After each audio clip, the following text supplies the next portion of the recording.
Hello guys, welcome to UPSC point. दोस्तों, आज के इस वीडियो में हम बौद्ध धर्म और गौतम बुद्ध के बारे में डिटेल से पढ़ने वाले हैं। यह जो वीडियो है वो सभी एग्जाम के लिए बहुत ही ज़्यादा इम्पोर्टेंट होने वाला है।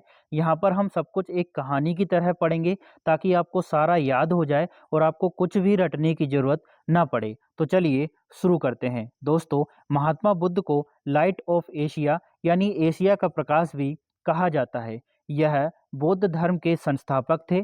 इनके जन्म की बात करें तो इनका जन्म होता है 563 ईसा पूर्व में नेपाल के कपिलवस्तु क्षेत्र में लुम्बिनी नामक स्थान पर। कहाँ पे होता है? लुम्बिनी नामक स्थान पर। और कब होता है? 563 ईसा पूर्व में। इनके पिता का नाम था शुद्धोधन, जो कि एक राजा थे, और इनकी माता का नाम था महामाया। दोस्तों, जब बुद्ध का जन्म हुआ और वो मात्र 7 दिन के थे तो उसी दौरान इनकी माता यानी महामाया की मृत्यु हो जाती है। यहाँ पर आपको एक बात और याद रखना है कि बुद्ध के जो बचपन का नाम था वो क्या था? सिद्धार्थ। जब इनकी माता यानी महामाया की मृत्यु हो जाती है तो बुद्ध का लालन पालन उनकी मौसी प्रजापति गौतमी करती है। जब इनका जन्म हुआ था ना गौतम बुद्ध का, तो एक ऋषि ने भविष्यवाणी की कि या तो यह चक्रवर्ती राजा बनेगा या फिर एक आध्यात्मिक संत बनेगा। तो जो दूसरी भविष्यवाणी की थी ना आध्यात्मिक संत वाली, उससे गौतम बुद्ध के पिता यानी शुद्धोधन काफी चिंतित हो जाते हैं। वो सोचते हैं कि यदि यह सन्यासी बन गया तो मेरा राजपाट कौन संभालेगा। इसी वजह से शुद्धोधन जो है वो एक आइडिया लगाते हैं। वो सोचते हैं कि सिद्धार्थ को हर एक सुख सुविधाएं प्रदान की जाए ताकि वह भोग विलास में लिप्त हो जाए, भोग विलास की ओर आकर्षित हो जाए और वैराग्य की ओर उसका ध्यान ही ना जाए। इसी वजह से दोस्तों, मात्र 16 वर्ष की आयु में बुद्ध का विवाह कर दिया जाता है। कितने वर्ष की आयु में? मात्र 16 वर्ष की आयु में। और जिस कन्या से इनका विवाह होता है उसका नाम क्या था? यशोधरा। तो बुद्ध की पत्नी का नाम क्या था? यशोधरा। जब इनकी शादी हो जाती है तो एक पुत्र की उत्पत्ति होती है जिसका नाम ये रखते हैं राहुल। थोड़ा सा हम यहाँ पे क्विक रिवीजन कर लेते हैं ताकि आप सब कुछ भूल ना जाए और आपको तुरंत याद आ जाए। देखिए, बुद्ध का जन्म होता है 563 ईसा पूर्व में। कहाँ पे होता है? नेपाल के लुम्बिनी में। इनके पिता कौन थे? शुद्धोधन। माता थी महामाया, ये मर जाती है, इनकी मृत्यु हो जाती है बुद्ध के जन्म के 7वें दिन। इसके बाद प्रजापति गौतमी जो है इनकी मौसी, वो इनका लालन पालन करती है। फिर इनकी शादी होती है जिसमें उनकी पत्नी का नाम क्या होता है? यशोधरा। और इनके पुत्र का नाम क्या होता है? राहुल। चलिए अब आगे बढ़ते हैं।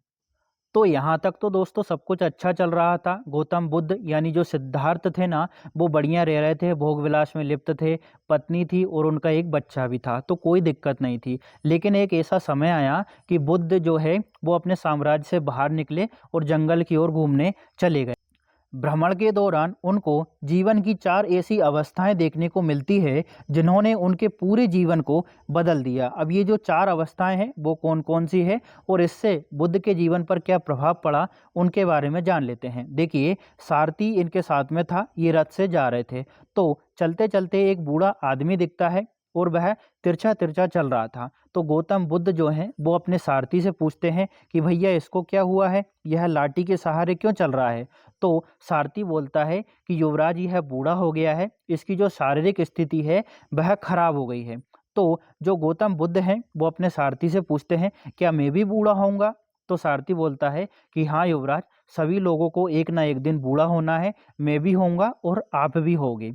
ठीक है, तो यहाँ पर एक बात खत्म हो जाती है कि सबसे पहले बूढ़ा आदमी दिखता है। फिर थोड़ा सा आगे बढ़ते हैं, एक बीमार व्यक्ति बुद्ध को दिखता है। तो सारथी से पूछते हैं कि भैया इसको क्या हुआ है? तो सारथी बोलता है कि युवराज यह बीमार है, इस वजह से इसने बिस्तर पकड़ रखा है। ठीक है भाई, कोई बात नहीं। इसके बाद फिर वो आगे बढ़ते हैं और गौतम बुद्ध को एक मृत व्यक्ति दिखता है। तो वो अपने सारथी से पूछते हैं कि इसको क्या हुआ है? तो सारथी बोलता है कि युवराज यह मर गया है और संसार को छोड़कर चला गया है। इस बात ने गौतम बुद्ध को अंदर तक झंझोर दिया क्योंकि इनके पिता ने सारी सुख सुविधाएं, सारे भोग विलास अपने युवराज अपने पुत्र के लिए कर रखे थे। गौतम बुद्ध ने आज तक भी बूढ़ा आदमी नहीं देखा था, बीमार इंसान नहीं देखा और ना ही किसी की मृत्यु देखी थी। तो उनको ये समझ आया कि देखो यार, मैं भी मरूंगा, ठीक है, मैं भी बीमार होऊंगा, मैं भी बूढ़ा होऊंगा, तो इस संसार में रहने का क्या फायदा है। इसके बाद थोड़ा सा और आगे बढ़ते हैं तो एक साधु दिखता है जो कि ध्यान मग्न अवस्था में था, ध्यान कर रहा था और प्रसन्न चित्त अवस्था में था। तो वे पूछते हैं कि ये कौन है? तो इनका सारथी बोलता है कि युवराज यह साधु है और संसार से और सारी पीड़ाओं से पूरी तरह से मुक्त हो चुका है, इसी वजह से यह प्रसन्न है। तो गौतम बुद्ध के मन में यहीं पर आ जाता है कि मुझे भी वैराग्य धारण करना है। जब मुझे भी मरना ही है तो मैं क्यों ना आध्यात्म की ओर चला जाऊं। तो यहाँ पर उनके मन में आ जाता है कि मैं सन्यासी बन जाऊंगा। फिर ये घर पे जाते हैं और अपने पिता यानी शुद्धोधन से बोलते हैं, ये सिद्धार्थ हैं, ठीक है। गौतम बुद्ध का बचपन का नाम क्या था? सिद्धार्थ। तो ये सिद्धार्थ हैं और ये इनके पिता हैं शुद्धोधन। इन दोनों के बीच में वाद विवाद होता है, कम्युनिकेशन होता है।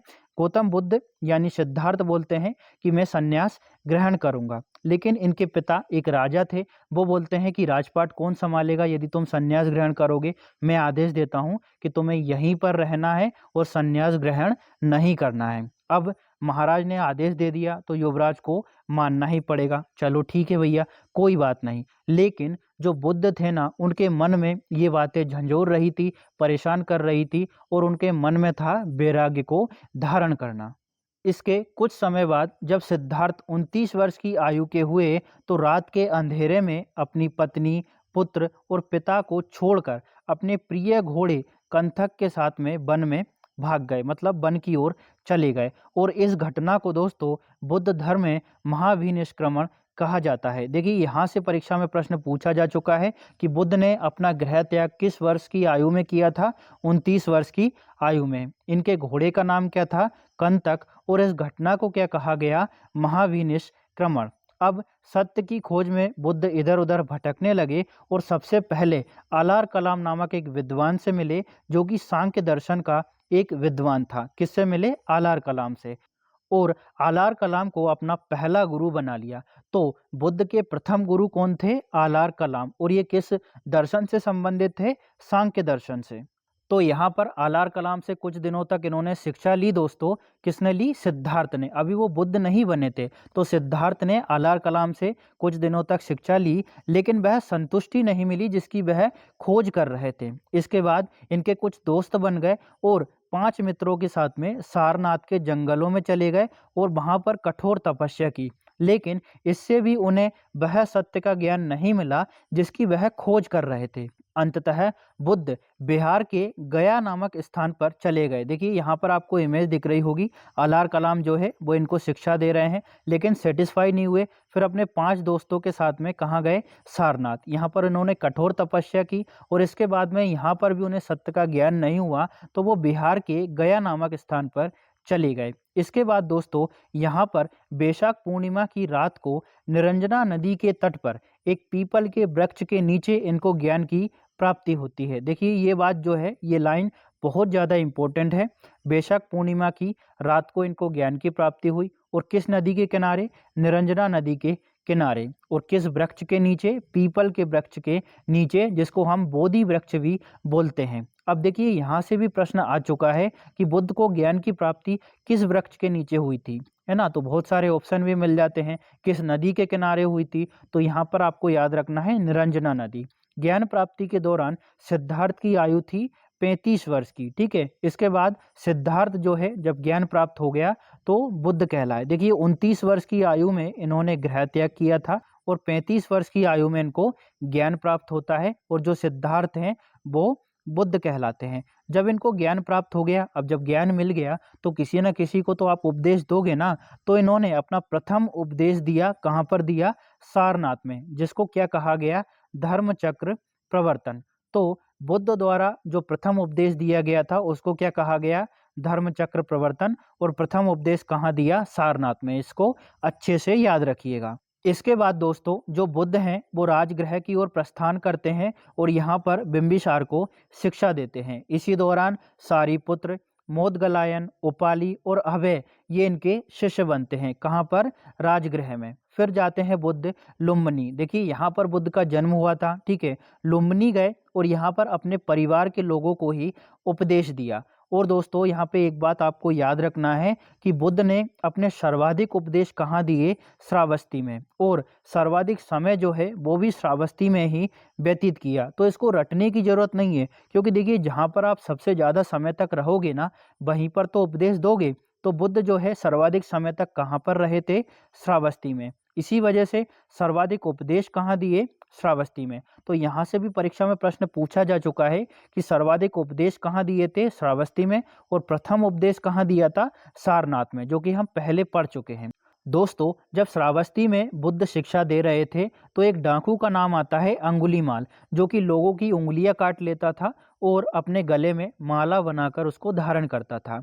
यहाँ पर बुद्ध अंगुलीमाल नामक डाकू को भी अपना शिष्य बनाते हैं। वो बौद्ध धर्म को ग्रहण करता है और सारे अहिंसा के कार्य जो है वो त्याग देता है। तो आशा करता हूँ कि आपको इतना सब कुछ अच्छे से समझ आ रहा होगा। हम स्टेप बाय स्टेप बढ़ रहे हैं ताकि आपको कोई भी दिक्कत ना आए और पूरा एक कहानी की तरह आपके दिमाग में बैठ जाए। इसके बाद दोस्तों, जो बुद्ध हैं वो वैशाली में लिच्छवियों को शिक्षा देते हैं। यहीं पर बुद्ध ने आनंद के कहने पर महिलाओं को संघ में प्रवेश दिया। सर्वप्रथम प्रजापति गौतमी, जो कि इनकी मौसी थी, इन्होंने बुद्ध का लालन पालन किया था, वो संघ में शामिल हुई। तो यहाँ पे आपको ये बात याद रखना है कि संघ में शामिल होने वाली पहली महिला कौन थी, प्रजापति गौतमी। इसके बाद बुद्ध अपने शिष्य चंद के यहाँ पर जाते हैं पावा में, और पावा से जाते हैं कुशीनगर में।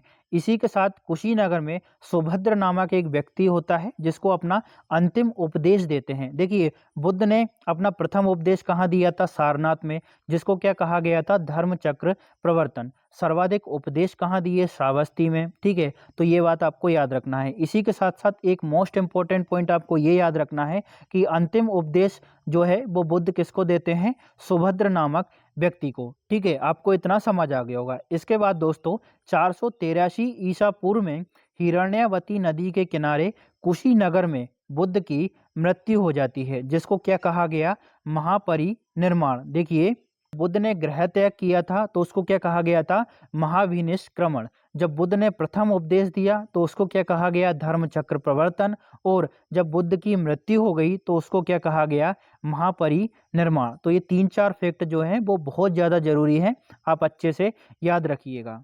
जब बुद्ध की मृत्यु हो गई तो मृत्यु के बाद उनके अस्थि अवशेषों को 8 जगह पर भेजा गया और जहां पर अलग अलग स्तूप बनाए गए। ठीक है, तो आपको इतना सब कुछ अच्छे से समझ आ गया होगा। चलिए अब आगे बढ़ते हैं। दोस्तों, बुद्ध ने अपने उपदेशों में जीवन के 4 मूल सत्य बताए, जिनको 4 आर्य सत्य कहा जाता है। चलिए उनको देखते हैं और बहुत अच्छे से समझने की कोशिश करते हैं। सबसे पहला उन्होंने कहा कि जो संसार है ना, वह दुखमय है, मतलब संसार दुखों से भरा हुआ है। इसके बाद उन्होंने कहा कि हर दुख के पीछे कोई ना कोई कारण होता है। इसी के साथ साथ उन्होंने कहा कि जो दुख होता है ना, उसका कारण होता है आपकी इच्छाएं, मतलब दुख का सबसे बड़ा कारण होता है इच्छाएं। इसी के साथ उन्होंने बताया कि इन इच्छाओं पर नियंत्रण पा सकते हैं और दुखों से मुक्ति प्राप्त कर सकते हैं, मतलब दुख से मुक्ति का मार्ग भी उन्होंने बताया। 4 आर्य सत्य कौन कौन से हैं, कि संसार जो है वह दुखमय है, दुख का कोई ना कोई कारण होता है, दुख जो है उसका कारण होता है हमारी इच्छाएं, और इन इच्छाओं से मुक्ति पाई जा सकती है। अब इन इच्छाओं से कैसे मुक्ति पाई जा सकती है, इस दुख से कैसे निवारण हो सकता है, तो उसका समाधान भी बुद्ध द्वारा बताया गया है। उन्होंने अष्टांगिक मार्ग का सिद्धांत दिया, जो कि बहुत ज़्यादा जरूरी है। यहाँ से भी परीक्षाओं में प्रश्न पूछा जा चुका है कि अष्टांगिक मार्ग का जो सिद्धांत है वो किस धर्म से संबंधित है, तो बौद्ध धर्म से। अब ये जो 8 मार्ग हैं वो कौन कौन से हैं, उनको देख लेते हैं। सबसे पहला है सम्यक दृष्टि। सम्यक दृष्टि का मतलब होता है कि जो 4 आर्य सत्य बताए हैं ना, उनमें विश्वास रखिए। इसके बाद है सम्यक संकल्प, मतलब आप अच्छी प्रतिज्ञा लीजिए, अच्छे संकल्प लीजिए। इसके बाद आता है सम्यक वाक, मतलब आप जो उच्चारण कर रहे हैं, आप शब्दों का दूसरे के लिए जो प्रयोग कर रहे हैं, वो शब्द अच्छे होने चाहिए। किसी का भी जो है वो हृदय प्रभावित नहीं होना चाहिए, किसी को भी आपके बोलने से तकलीफ नहीं होना चाहिए। इसके बाद आता है सम्यक कर्मांत, मतलब आप अच्छे कर्म करिए। सम्यक अजीब, मतलब आप जो व्यापार कर रहे हैं ना, उससे किसी को नुकसान नहीं होना चाहिए। इसके बाद आता है सम्यक व्यायाम। अब व्यायाम का मतलब तो आप जानते ही हैं, ठीक है, एक्सरसाइज होता है ना, तो उन्होंने इस पर भी बल दिया। इसके बाद वो बोलते हैं कि सम्यक स्मृति होनी चाहिए, मतलब आपका जो माइंडसेट है ना, वो अच्छा होना चाहिए। ठीक है, किसी के साथ में भी आपका जो ईर्ष्या वाला भाव है ना, वो आपके मन में नहीं आना चाहिए। और इसके बाद सबसे लास्ट में बोलते हैं सम्यक समाधि। यहाँ पर जो समाधि है ना, उसका मतलब होता है निर्वाण, और निर्वाण का मतलब होता है मोक्ष की प्राप्ति। तो अष्टांगिक मार्ग को फॉलो करिए, तभी आप जो संसार के दुख है ना उनसे मुक्त हो सकते हैं। इसी के साथ दोस्तों बुद्ध ने 10 सील के सिद्धांत दिए, जिसमें लोगों से नैतिक आचरण करने की अपील की। उनसे कहा कि आप अहिंसा का पालन करिए, मतलब किसी के साथ भी, चाहे वो पशु हो या फिर इंसान हो, हिंसा मत करिए, सत्य बोलिए, चोरी मत करिए, भोग विलास से दूर रहिए, साधारण बिस्तर पर सोइए, साधारण खाना खाइए। तो इस तरह से 10 सील के सिद्धांत देते हैं गौतम बुद्ध, ताकि जो व्यक्ति है वह सांसारिक दुखों से मुक्त हो जाए। दोस्तों जो बुद्ध धर्म है ना उसके 3 मुख्य आधार हैं, जिनको हम त्रिरत्न बोलते हैं। अब ये जो त्रिरत्न हैं वो कौन कौन से हैं? बुद्ध, धम्म और संघ। तो इनको अच्छे से याद रखिएगा। बुद्ध धर्म के 3 रत्न कौन कौन से हैं?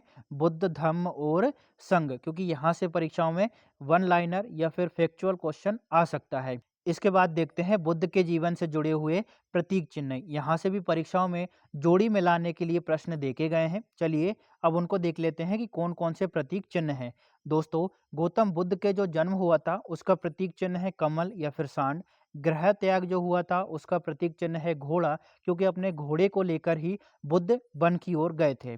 ज्ञान जो प्राप्त हुआ था उसका प्रतीक चिन्ह है पीपल का वृक्ष, जिसको हम बोधि वृक्ष भी बोलते हैं। यहीं पर इनको ज्ञान की प्राप्ति हुई थी, है ना, इसी वृक्ष के नीचे। तो ज्ञान का प्रतीक चिन्ह क्या है?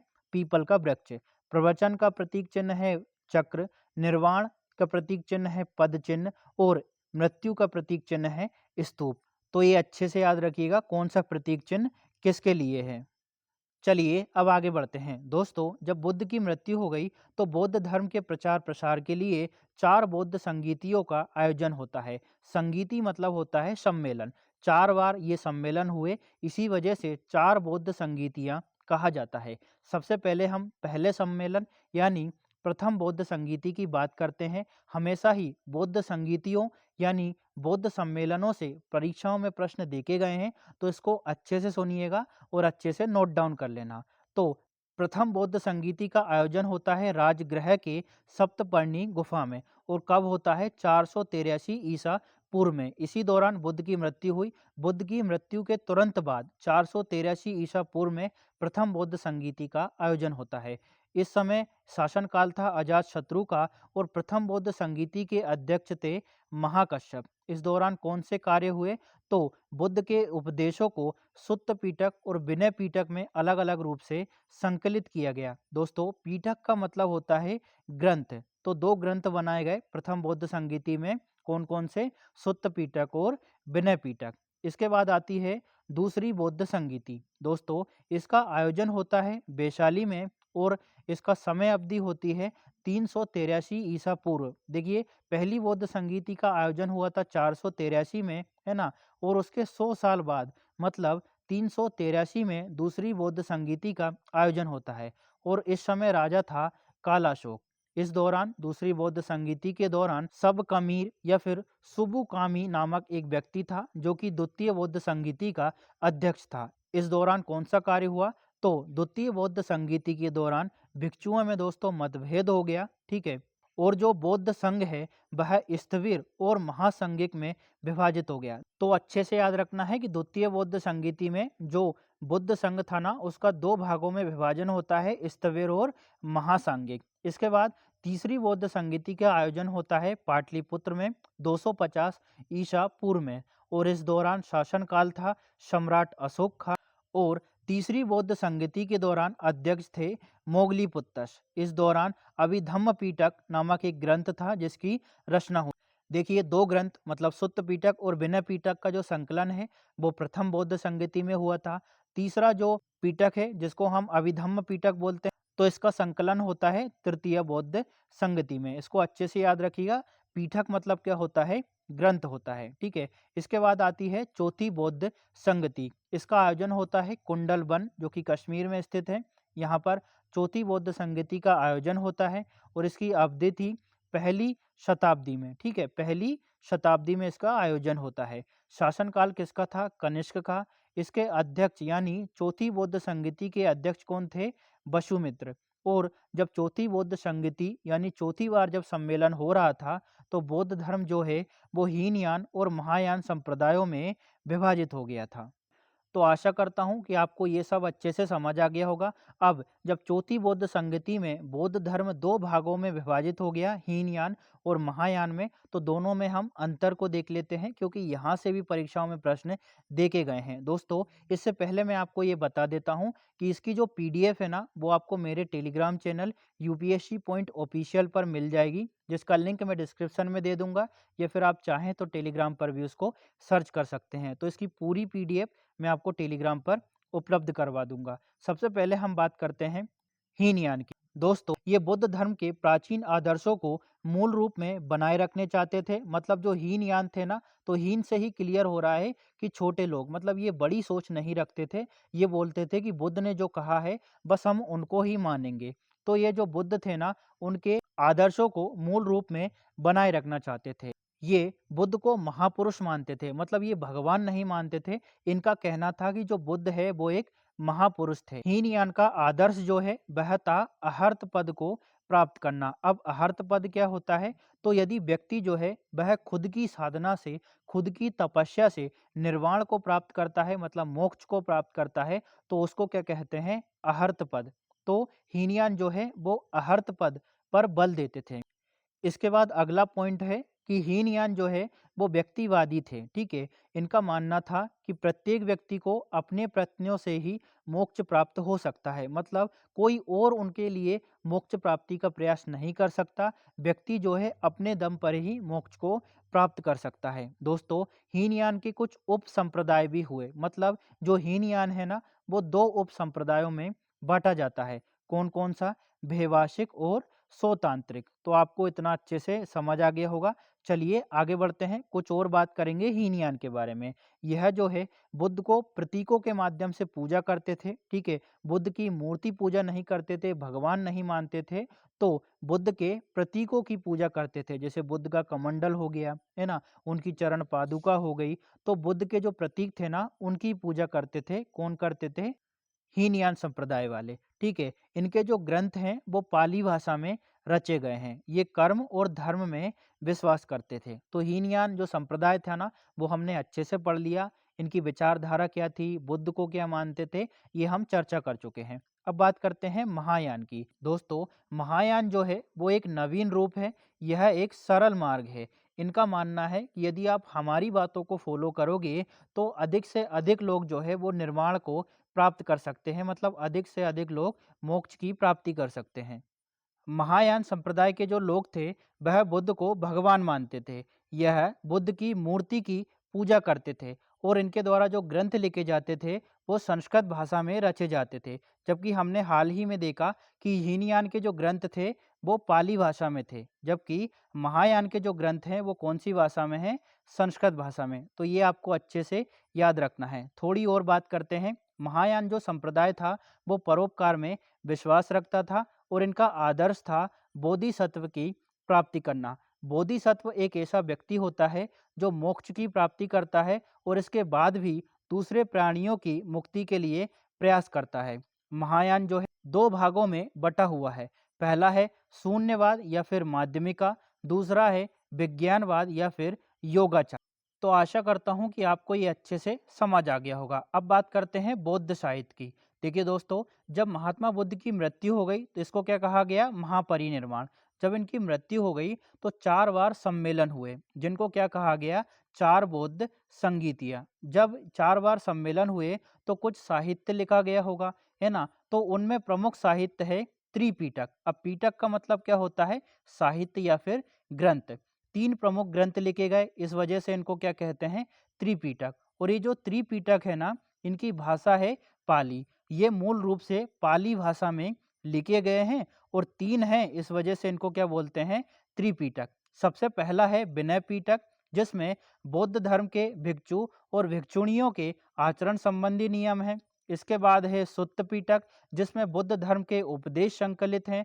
इसके बाद आता है अभिधम्म पिटक, जिसमें बौद्ध धर्म के दार्शनिक व्याख्याएं दी गई है, और इसका सबसे महत्वपूर्ण भाग है कथा वस्तु। देखिए, हमने हाल ही में पढ़ा विनय पिटक और सुत्त पिटक जो है वो प्रथम बौद्ध संगति में लिखे गए थे, जबकि जो अभिधम्म पिटक था ना, वो तीसरी बौद्ध संगति में लिखा गया था। इसके बाद जो चौथी बौद्ध संगति हुई थी, तो उसमें तो जो बौद्ध धर्म है वो विभाजित हो गया था हीनयान और महायान में। तो प्रथम बौद्ध संगति में विनय पिटक और सुत्त पिटक का संकलन किया गया, मतलब इनकी रचना की गई। और इसके बाद आता है अभिधम्म पिटक, जो कि तीसरी बौद्ध संगति में लिखा गया था।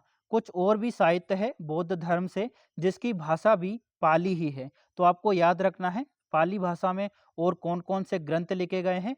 सबसे पहला है दोस्तों मिलिंद पन्हो। इसमें यूनानी शासक था मीनांडर और बौद्ध भिक्षु नागसेन के बीच में दार्शनिक वाद विवाद होता है, और आखिरकार जो मिलिंद पन्हो है वह बौद्ध धर्म को ग्रहण करता है। इसके बाद अगला साहित्य है दीपवंश, जो कि सिंहल द्वीप, जिसको हम वर्तमान में श्रीलंका कहते हैं, श्रीलंका के इतिहास पर प्रकाश डालता है। और इसकी रचना हुई थी 4वीं शताब्दी ईस्वी में। ठीक है, दीपवंश का संबंध किससे है? श्रीलंका के इतिहास से। इसके बाद अगला साहित्य है महावंश। इस ग्रंथ में मगध के राजाओं की सूची दी गई है। ठीक है, कौन कौन से मगध में राजा हुए इनका उल्लेख कहाँ किया गया है? महावंश में। इसके रचयिता कौन थे? मदंत महानाम नामक एक व्यक्ति थे जो कि महावंश के रचयिता थे। महावंश एक साहित्य है जो कि बौद्ध धर्म से संबंधित है और इसकी भाषा क्या है? पाली। इसके बाद अगला साहित्य आता है जो है जातक कथाएं। जातक कथाओं के बारे में आपने सुना होगा। इसमें बुद्ध के पूर्व जन्मों की कथाओं का उल्लेख किया गया है। इसके बाद एक अगला और साहित्य आता है जिसको हम धम्म पद बोलते हैं। यह भी पाली भाषा में रचा गया है और इसको बौद्धों की गीता कहा जाता है। बौद्ध धर्म की गीता किसको कहा जाता है? धम्म पद को। तो ये बहुत जरूरी है, एग्जाम के लिहाज से इसको अच्छे से याद रखिएगा। इसके बाद एक और साहित्य आता है जिसका नाम है बुद्ध चरित। दोस्तों, ये जो बुद्ध चरित है ना, वो संस्कृत भाषा में लिखा गया है। देखिए, जो बाकी के साहित्य हमने पढ़े हैं ना, वो पाली भाषा में है, और जो बुद्ध चरित है वो संस्कृत भाषा में है। अश्वघोष द्वारा यह लिखा गया है और यह जो है वो एक महाकाव्य है। ये जो बुद्ध चरित है ना, इसमें बुद्ध के जीवन और उनकी शिक्षाओं का वर्णन किया गया है और इसको बौद्धों की रामायण कहा जाता है। देखिए, बुद्ध धर्म की गीता किसको कहा जाता है? हमने हाल ही में देखा धम्मपद को। जबकि बौद्धों की रामायण किसको कहा जाता है? बुद्ध चरित को। तो आशा करता हूं कि आपको यह सब कुछ बहुत ही अच्छे से समझ आ गया होगा। अगली वीडियो में हम बौद्ध धर्म और गौतम बुद्ध से संबंधित जितने भी एमसीक्यूज होंगे, पिछले एग्जामों में पूछे गए होंगे, उनको लगाने की कोशिश करेंगे और सब कुछ डिटेल से एक्सप्लेन करेंगे। यह वीडियो बहुत लंबी हो जाएगी और आपको बोरियत महसूस होगी, इस वजह से हम अगली वीडियो में सारे एमसीक्यूज लगाएंगे। तो दोस्तों, यदि आपको वीडियो अच्छी लगी हो तो लाइक, शेयर और सब्सक्राइब जरूर करिएगा। साथ ही कमेंट करके ज़रूर बताएं। Thank you.